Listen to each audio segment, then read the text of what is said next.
Humanamente falando, Abraão foi fundador de nossa nação judaica.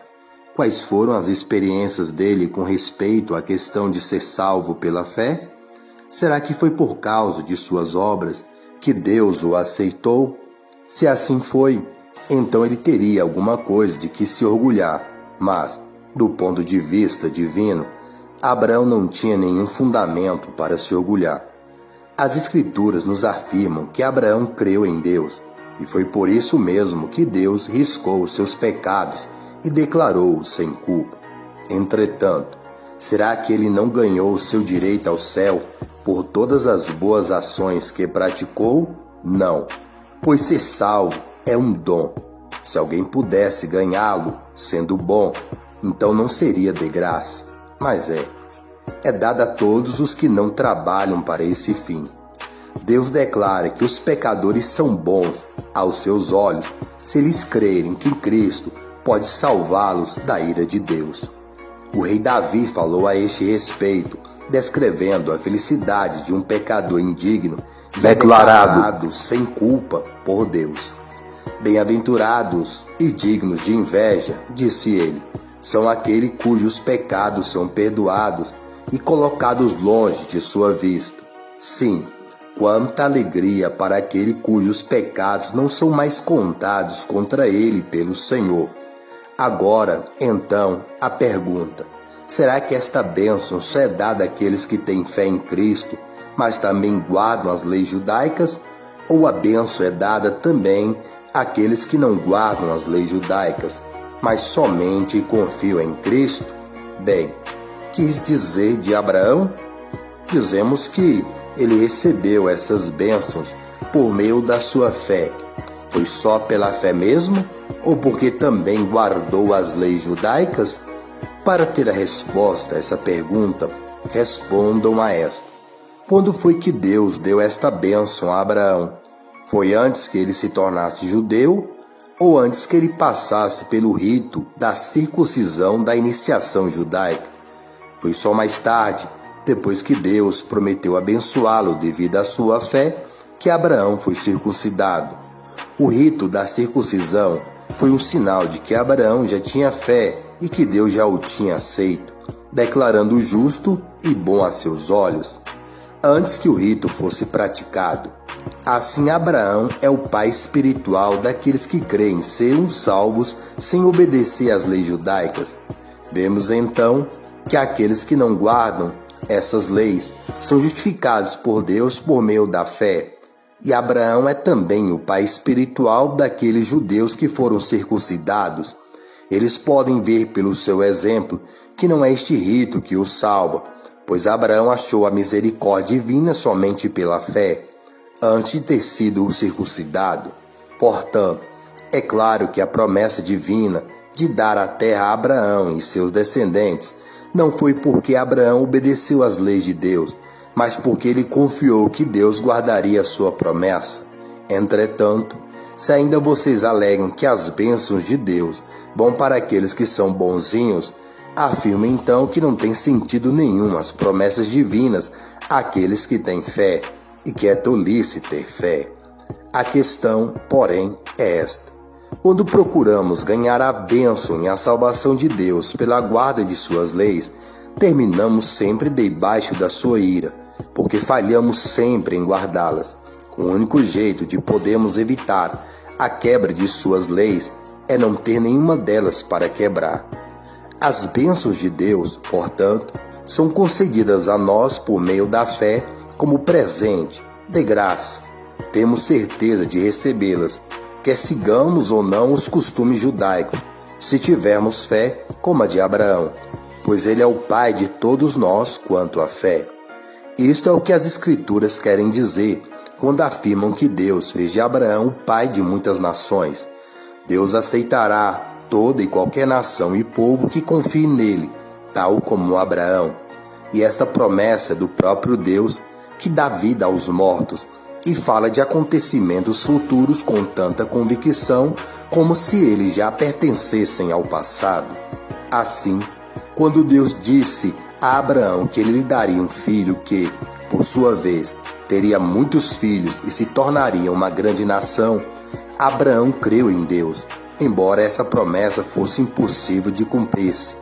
E, porque sua fé era forte, ele nem se preocupou com o fato de que já era velho demais para ser pai na idade de 100 anos, e que Sara, sua mulher, aos 90 anos, também era velha demais para ter um filho. Entretanto, Abraão nunca duvidou, creu em Deus, pois sua fé e sua confiança tornaram-se ainda mais fortes. Ele ainda louvou a Deus por esta bênção antes mesmo que aquilo acontecesse. Ele estava absolutamente certo de que Deus tinha todo o poder para fazer qualquer coisa que prometesse. E foi por causa da fé que Abraão revelou que Deus perdoou seus pecados e o declarou sem culpa. Agora, essa declaração magnífica, que ele foi aceito e aprovado mediante a sua fé, não foi somente para benefício de Abraão, ela foi também para nós, assegurando-nos de que Deus nos aceitará do mesmo modo como aceitou Abraão, quando crermos nas promessas de Deus que trouxe Cristo Jesus, nosso Senhor, de volta à vida.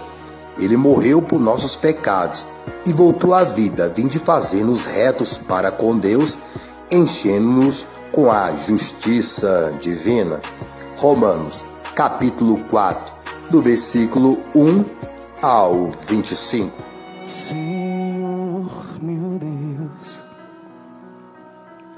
quando eu maravilhado fico a pensar no teu grandioso ser, vejo a tormenta e o céu estrelado a proclamar ao mundo teu poder. E então minha alma canta a ti, Senhor. Grandioso és tu, grandioso és tu. Então minha alma canta a ti, Senhor. Grandioso és tu, grandioso és tu, grandioso és tu, grandioso és tu. E quando penso que não negaste a Cristo, teu Filho amado, por amor de mim, meu coração,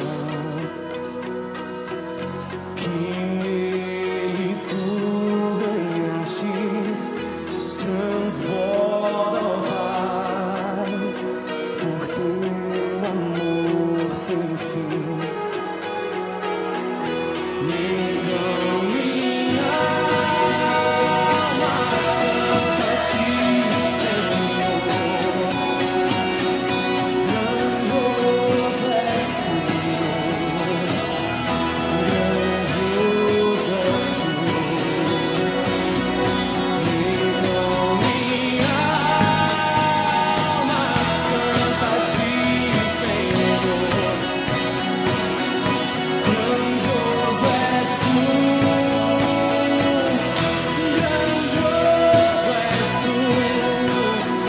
grandioso és tu, grandioso és tu, grandioso és tu.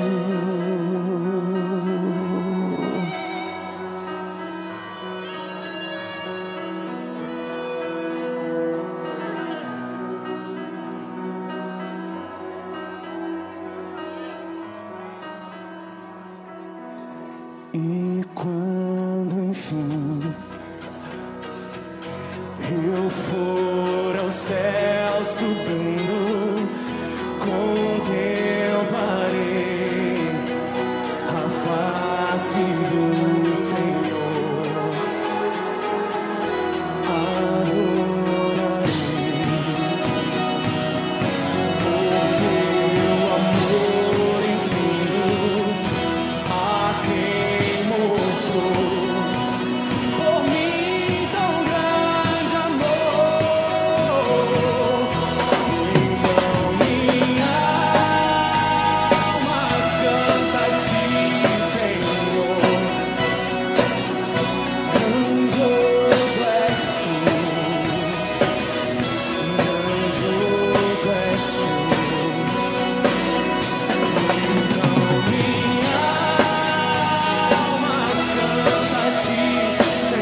Este livro desvenda alguns dos acontecimentos futuros que brevemente se darão na vida de Jesus Cristo.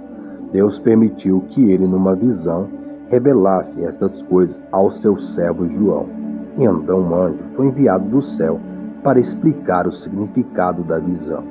João pôs tudo escrito, as palavras de Deus e de Jesus Cristo e tudo que ele ouviu e viu. Se você lê esta profecia em voz alta para a igreja, receberá do Senhor uma bênção especial. Aqueles que ouvirem a sua leitura e fizerem o que diz também serão abençoados, pois está próximo o tempo quando todas essas coisas se cumprirão. De João, para as 7 igrejas da Turquia. Queridos amigos, que vocês tenham graça e paz de Deus, que é, que era e que virá, e do Espírito de 7 aspectos que se acha diante do trono dele, e de Jesus Cristo, e revela fielmente toda a verdade a nós. Ele foi o primeiro a se levantar da morte para não morrer mais. Ele é muitíssimo mais importante do que qualquer rei em toda a terra. Todo louvor a ele, que nos ama sempre e que nos libertou dos nossos pecados ao derramar o seu sangue por nós. Ele nos remiu no seu reino e nos fez sacerdotes de Deus, o seu Pai. A ele seja dada a glória eterna. Ele reina para sempre. Amém. Vejam, ele vem chegando, rodeado de nuvens, e todo olho verá, incluindo-se aqueles que o traspassaram. E as nações se lamentarão de tristeza e de terror quando ele vier. Sim, amém, que assim seja.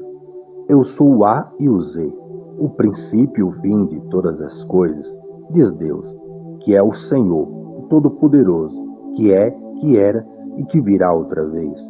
Sou eu, João, irmão de vocês e companheiro no sofrimento por causa do Senhor, quem lhes está escrevendo esta carta. Eu também tenho participado da perseverança que Jesus concede, e nós participaremos do reino dele. Eu estava na ilha de Pátios, desterrado ali por pregar a palavra de Deus e por contar o que sabia a respeito de Jesus Cristo.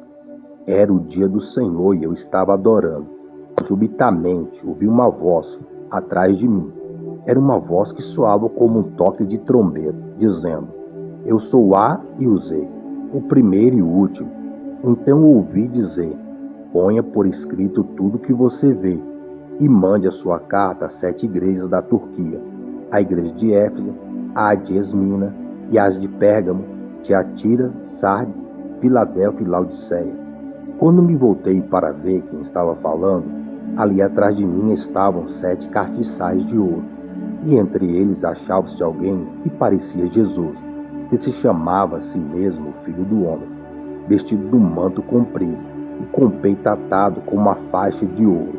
O cabelo dele era branco, como a lã ou a neve, e os olhos penetravam como labaredas de fogo.